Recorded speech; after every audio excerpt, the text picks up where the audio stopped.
On the eve of St. Catherine of Alexandria, on the night of November 24th to 25th, the Polish countryside and small towns of past centuries came alive with a special kind of tension. It was not fear of the darkness of a winter night, but a peculiar masculine uncertainty, an expectation for a sign, a clue from fate regarding that one and only woman with whom they would share their lives. Katarzynki, as this custom was called, were the masculine equivalent of the later Andrzejki. They were a time when bachelors, usually focused on work, the fields, and craftsmanship, allowed themselves a moment of reflection on matters of the heart. Today, this custom is almost completely forgotten.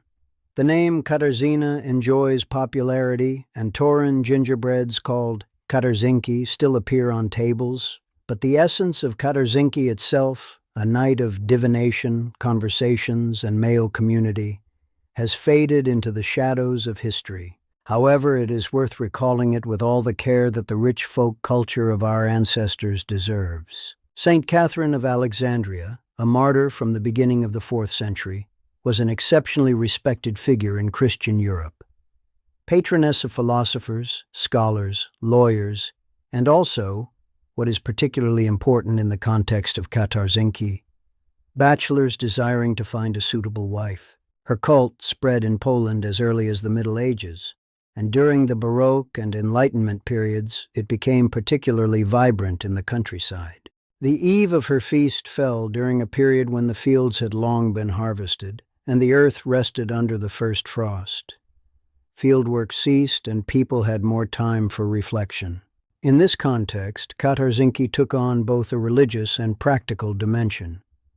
Christianity gave them form, but the roots of many divinations went much deeper, to Slavic divining practices, observations of nature, and sympathetic magic. Historians and ethnologists indicate that this custom gained its greatest popularity in the 18th and 19th centuries, especially in Greater Poland, Kujawi, Mazovia, and Lesser Poland. Let's imagine a typical cottage in central Poland around 1850.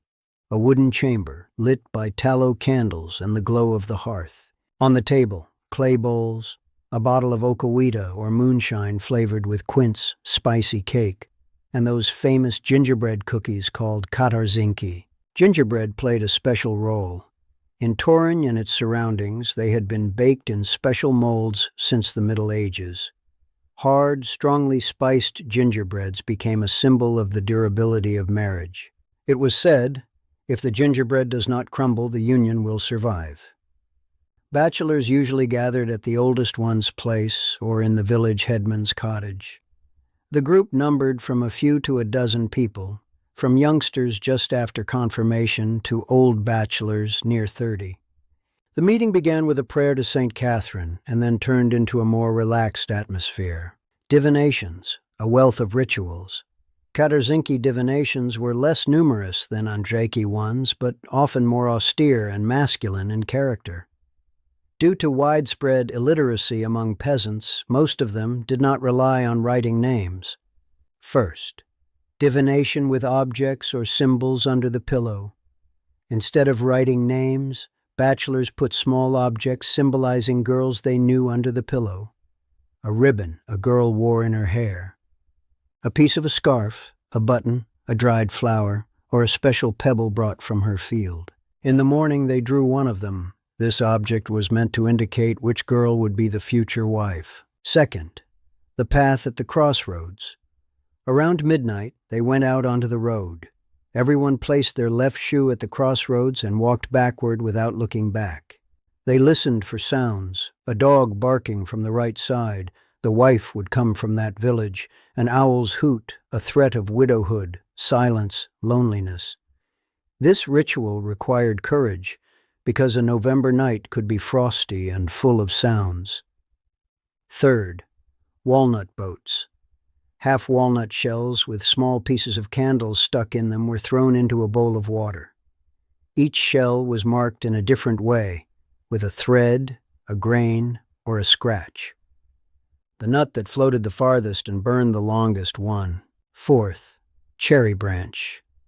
Before Katarzynki, bachelors cut a cherry or sweet cherry branch and placed it in water in the room. If it bloomed by Christmas, the year would bring a marriage. Fifth, divination with gingerbread. A large gingerbread in the shape of a female figure was broken. A piece of the head meant a wise wife, the heart, a loving one, the lower parts, a passionate nature. The laughter accompanying this divination released the tension. Sixth, dream divination. Many believed that the night of Katarzynki favored prophetic dreams. Before sleep, they prayed to St. Catherine with a request to show the face of the future spouse. Stories from life, real and folk. Numerous accounts have been preserved in ethnographic archives. In one of the Greater Poland villages, a young blacksmith named Marcin drew objects related to Aniela, the miller's daughter, for 3 consecutive Katarzynki. Even though she was engaged to another, the stubbornness of fate prevailed. They married and had numerous offspring. Bachelors told each other stories at the table about fears: fear of a bad wife, of poverty, of not being able to handle the role of the head of the family. In a society where a man had to be strong, Katarzynki provided a rare space for weakness and sincerity.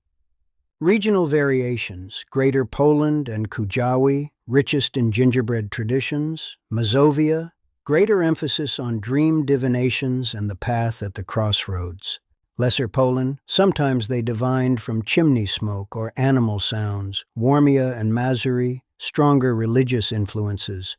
Why did the tradition disappear? Industrialization, urbanization, the increase in illiteracy in some regions, and later wars and the change in the role of women in society made Katarzynki gradually fade away. Choć czasy się zmieniły, wartość Katarzynek pozostaje aktualna. Były wyrazem nadziei młodego człowieka na miłość, dom i sens. I w tym sensie pozostają ponadczasowe.